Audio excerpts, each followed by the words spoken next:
Hello all, welcome to week 2 of TL 781, Traffic Safety and Evaluation. Hope the start to your semester is going well. I look forward to sharing some of the ideas we have for the upcoming week and touching base on some of the things that we discussed last week. First, I just wanted to start the class with quick notes, and we'll call them community maintenance notes. One thing on the bottom of the screen, you'll see I just made a note of some of the things that we needed to confirm, and I'm not sure specifically. The assignments each week, and I know we talked about this, are due by 8 a.m. each Monday for the previous week, unless due to some kind of revision to an assignment, etc., that we revise that. Those due dates do show up, of course, in the assignments. A lecture will be posted by 5 p.m. each Tuesday when the on-site meeting is not scheduled for a given week. A note there that I'm recording this one actually on a Friday or earlier than Tuesday, so I won't be able to refer to the assignments and etc., which I would prefer to do in the future, so we can follow up on any questions, confusions, interests, etc., that I would pull out of those. Regarding any emails you send me, I'm certainly trying to get back to you on a timely basis. Within 24 hours should be easy to achieve at most times. Although I will note, like next week, I'm traveling, doing some presentations, etc.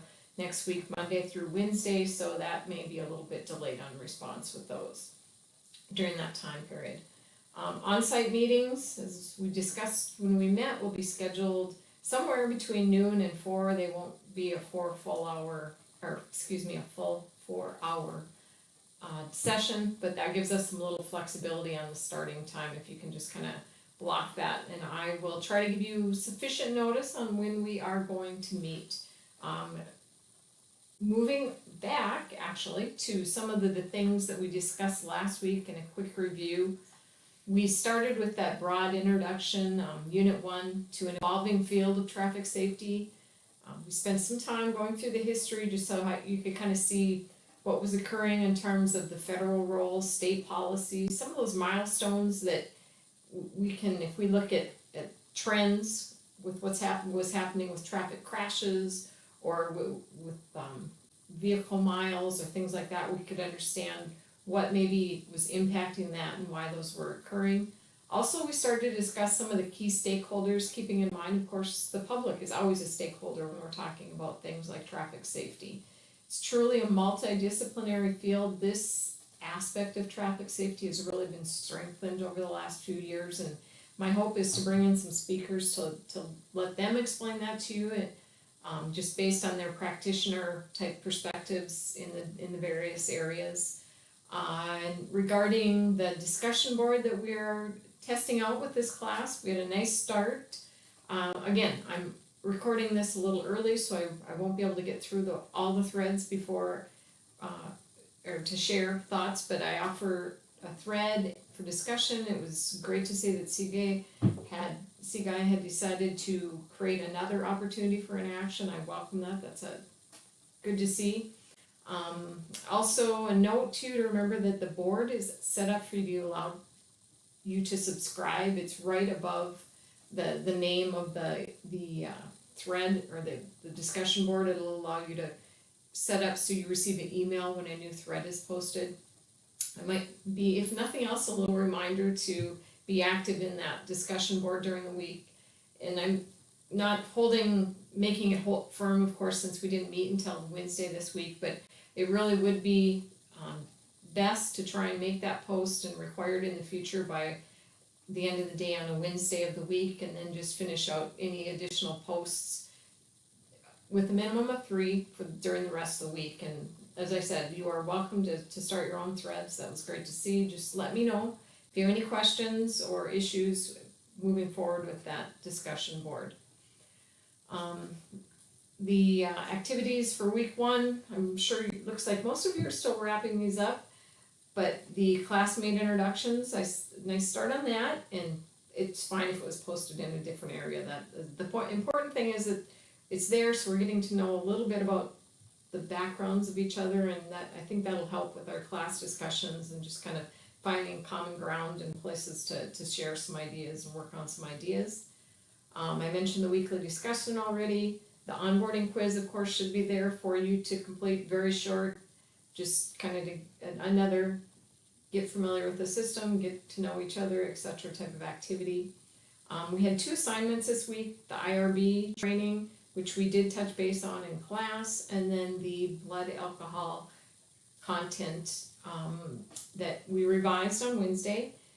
And so I pushed that due date out to next Wednesday, or till Wednesday, so that they'll allow you a little more time to adjust on that. But again, a short assignment there for just a little paragraph summary. And if you have any questions, again, please feel free to send me a email. The readings, Carter's chapter 1 through 4, I think that's a pretty easy read. It should, again, if you have any questions or if there are acronyms that they use in there that you're having trouble finding or associating with a specific source, just let me know and I can help you out with that as well, and the class as well. The other thing that we didn't talk about specifically during class, but I wanted to touch base on, were the other, I don't know, very short readings on the safety emphasis, North Dakota DOT safety emphasis areas. And this is actually maybe stepping ahead a little bit of something we'll look at next week. But I just wanted to continue our discussion on some potential research or evaluation projects that you could look at developing proposals for. And I thought having this additional background at this point may be a good context when we start to move into some of the specifics of the safety plan and the status, and possibly things you could propose to try and help strengthen the traffic safety decision base in North Dakota. Just that, looking quickly at that table that is available in the course resources, and I can open that up quickly here so we can take a look at it.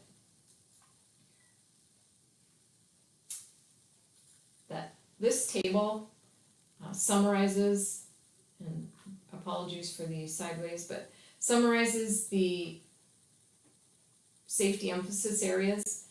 What was done here, and I'll just quickly kind of give you an overview, you'll see in the larger document next week. This is an update to a plan that they first fully did in 2012. So what is showing here is a set of potential areas, or a subset of potential areas that the state could look at for trying to strategize with regard to improving traffic safety over the next 5, 10, 20 years.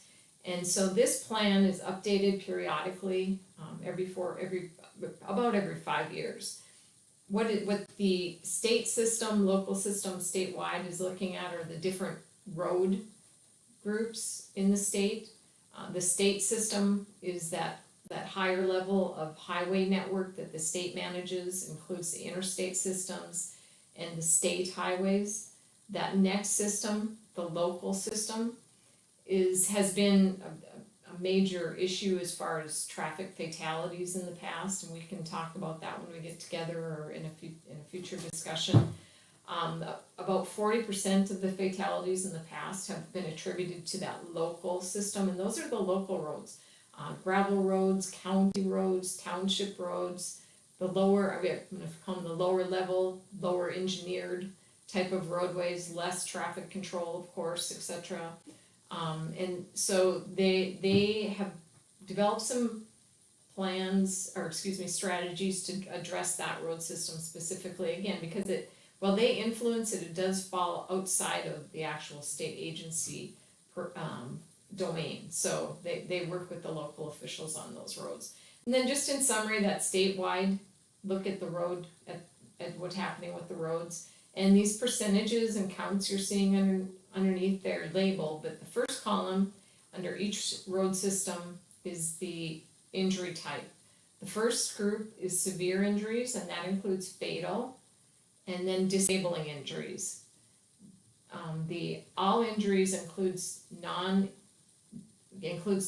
all of those plus the non-disabling injuries.